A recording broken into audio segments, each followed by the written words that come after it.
What's up, Infected? Welcome to Kwarenteen. Today we're going to be taking a look at a game that's coming to Kickstarter by the name of Deja Vu. Before we get started, I do have to let you know this is a Kickstarter prototype of the game, so everything you see here may not be the final product. This is a prototype copy of the game, so keep that in mind going forward. A lot of the pieces are foam board. The cards aren't cut evenly, some of the colors are a little washed out, stuff like that, so just keep that in mind while watching.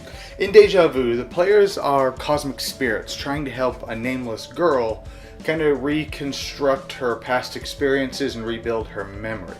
But essentially, gameplay-wise, it's got a really interesting Mancala effect, or not effect, a Mancala system where you build the board and you pick up these tokens and you place one chaining in pretty much whatever order you want to try to end up on the tile you want with the color you want, so you can collect these, all the colors or all the pieces of one color, so then you can use them for later on. And that's the driving force of the game. So let's take a look at how the game is played. This is basically going to be Deja Vu set up, ready to go. Now, the ultimate goal of Deja Vu is to get 10 memories in your long-term memory, which is to the right of your starting character card here. And you have a short-term memory here, which can only consist of one card until you get cards that tell you otherwise. Now, the ultimate goal, like I said, is to get 10 cards, and there's a total of 4 phases to the game. You have the planting flowers, the recollection, deja vu, and meditation phase. Now I'm going to quickly go through all those phases. So the planting flower phase you can do before or after your recollection phase, and that consists of moving the nameless girl to any adjacent tile that is touching the one she's on. So in this case, she's touching here, here, here, and here. So all 4 of these are adjacent to this. Now, the players are going to be building this themselves. There's some rules to how that works. And you're also going to be laying out these tiles, the little tokens here on them, and the little symbol things here, the little, I don't even know what to call them, the little pieces. You'll be putting those out here randomly as well. So you would say move it here, and if you have a space flower, you would then plant it into the spot that the nameless girl is on, and you would take the tile and you would put it in your tableau, and you can use those for end game scoring, which will make a little bit more sense later. Then you're going to move on to the recollection phase. Now the recollection phase is where the meat of the strategy of this game happens. Now what you're going to do is you're going to choose any one of these tiles and you're going to pick up all of the little pieces on them, and this is where the Mancala system comes from, or is part of. So if I take all of these, now I have to place one in every tile in whatever succession I would like, but you cannot backtrack. So if I got them from here, I can say put one piece here, and then because I put one here, I can put one in any of the adjacent spaces, which would be these 3. So let's see, I put one here, and then maybe I put one here, and then I put, say, a pink here, which is a terrible move. So let's say I swapped these just for the sake of explanation. So I put the pink here and then I put the purple here. Now whatever tile you put the last piece on, you're going to collect all of that color. So in this case, I would collect these 2, and they would go into my board for me to be able to use. Then after you've done that, you're going to move on to what's called the Deja Vu phase. So you're going to have a hand of cards that look similar to this. Now you start off with a hand of 3, but in this case, I'm showing all the different symbols. Now what you're going to try to do is you're trying to fulfill up what you see up here. So like a moon, a teardrop, and a sphere, so on and so forth. And they all give you different abilities. So in this case, I have a lightning bolt and a moon. And you have to start from top to bottom. So I may put, I don't know, this down, because I have a moon and a lightning bolt. Don't have a circle, but in this situation, I can put the moon down, because you have to go from top to bottom. Now, I do not have what's needed to finish this, so this stays in my short-term memory, because I'm currently working on it. And then you move to what's called your meditation phase. Now during your meditation phase, any pieces that you have left over that you weren't able to put on anything, you can place on anything that shows a chest. So if you see here, this has a chest on it, your starting card. So you can hold one piece from round to round. Any pieces you can't hold on to go up here to the memory board. When the memory board is full, those pieces come back out. Now, you do a couple other things. You can, any cards that you have in your hand, you can discard and then draw back up to your hand limit, which is starting at 3, as you see at the bottom of your card. And at that point, your turn would be over and it would go to your opponent's turn. So now let's clarify a couple things here. So when you are placing your pieces onto these cards, as you saw here, you can only have one short-term memory, so you can only work on one card at a time. But if I, say, had the ability to complete this in one fell swoop, it doesn't go to your short-term memory, it immediately goes to your long-term memory. When a card goes to your long-term memory, you get whatever the bonus is up here. So in this case, that's +1 to your hand limit. Or you get a space flower, which is how you plant them to get those tiles. Or you can gain wild tokens, or wild pieces, which that's the only way you can actually get these. You can never place a wild token or wild piece as your last piece. This allows you to move the nameless scroll 1 extra space. And this allows you to hold onto an additional tile. And then this allows you to have more cards in your short-term memory. So there's a couple other things here. This is a pink card. So if I were to, say, fill this up with, say, let's go with a pink, a purple, and then, say, another pink lightning bolt. Now the color you put on here doesn't matter. As long as you have the symbols that it's asking for, you have completed this card. But in this case, because it's a pink card and there are 2 pink pieces on it, not only do I complete this card and it's going to be worth 5 victory points at the end of the game, I'm also going to get 2 points, 1 point for every piece that matches the color. So this card effectively just gave me 7 victory points for completing it. Now, you may be asking, what's with these weird cards over here? Now, this is the public area.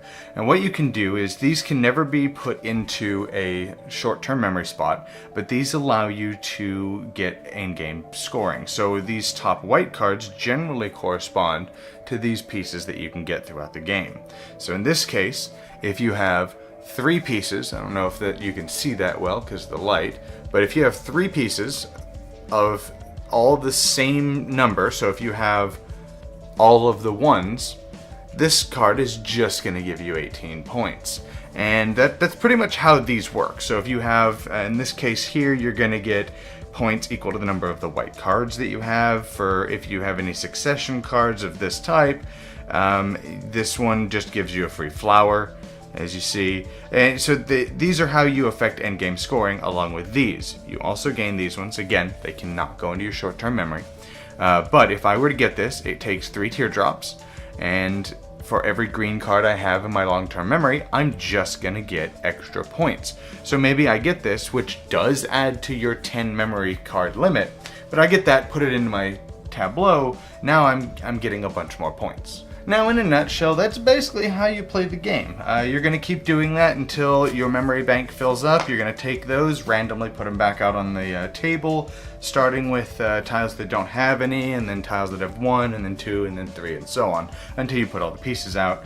And there's a couple of the nuanced rules, like the last piece you place can't be a wild, so the only way to pick up wild cards is going to be having a card like this.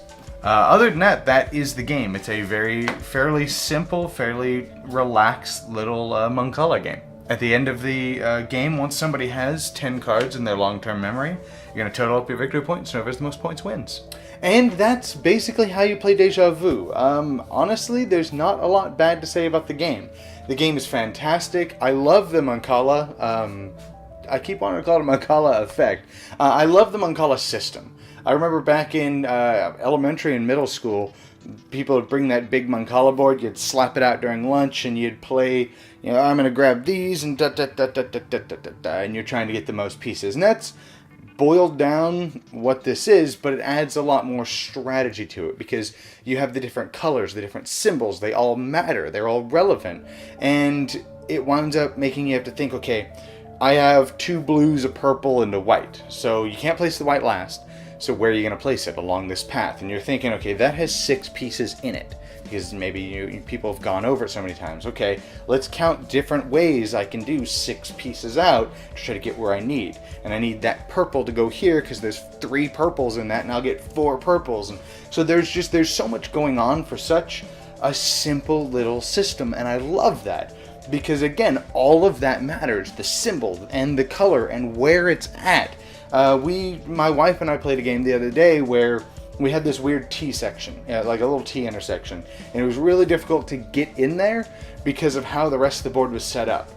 And you could easily go over it because of where it was at, but landing on it wound up being a lot more difficult than it probably should have been, because there was a huge jumble and then long roads that went to it, and it was insane. But because of that, it wound up being that sweet spot where pieces wound up piling up. So if you could manage to land there with the color you need, you were probably going to get a bunch of pieces, and it's really cool. So you wind up having these really thoughtful moments where you're sitting there staring at the board going, I know what I need. How am I going to do this? And it's very thought-provoking. It's really cool. The theme of the game is a little pasted on. You don't really feel the theme much. But to be honest, you don't need to. The game feels more like it's a mechanics style game. But, whatever. It's not that big of a deal. The artwork is pretty. I really like the artwork. I'm a sucker for space-themed anything. And the different nebulas on the tiles are really pretty. I love the artwork in it. It has a very surreal kind of... It almost feels very chill for such a thinky game. That style. So that's really, really cool. The whole system of you're having to match those pieces to get these cards into your memory bank, and then once you do, you're getting these points and things into your memory bank, and you're getting stronger by doing it, and you're just getting more points. So it rewards you for doing the slow and steady approach, because I've won games where my opponent got their 10th card. Maybe I only had 7, but I've been taking my time making sure I'm matching the colors that I need, getting those bonus points, because those bonus points add up quickly. You don't think, 3 points here, 3 points here, 3 points here. When you have 8 cards out, and if you got 3 extra points for every one of those cards, that piles up big time. And I really like that. It's a kind of a balancing act. You can just be rash and I don't care about the color and just get those points. Where you can be calm, cool, and collected and get those points slowly. And then there's a couple cards that take like 4 and 2, and there's different numbers, but you get the idea. That's really cool. Now, I like to talk about the negatives in my games, and this one definitely has a couple. I don't want to say that like, oh, it definitely has a couple. Not really the intention. It has a few flaws. The biggest one is if you are prone to analysis paralysis, this game is going to kill you. Because of, with the random setup of the game, you're going to look at it and go, okay, I'm going to take these and I'm going to go boop, boop, boop, boop, boop, boop, boop. Dang it, I can't do that. Okay, what's the optimal move? And where the game is constantly changing every single round, if you're prone to analysis paralysis or you hate people who take forever to do their turn, like I'm not that guy. Half the time I play by the seat of my pants and go for it. This game had me stop and have to go, hang on. I'm sorry, this is going to take me a second. Because you can't pre-plan your turn. You have to wait until it's your turn, because what your opponent does is going to change the board radically.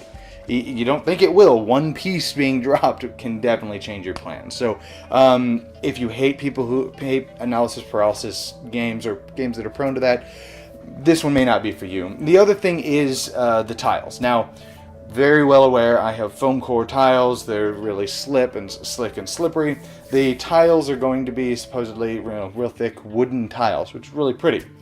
That doesn't change the fact that if somebody bumps the table, it's going to screw up the whole board.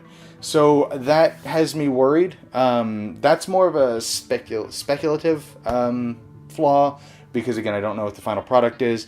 With mine, he gave me some putty to put on the back of it, which does hold them in place very well, but I would be worried about the final product. With if somebody bumps that table real hard, you may have a problem. So maybe like a felt backing to the tiles would fix that, something to stop it from moving if somebody accidentally jars the table or bumps it or anything.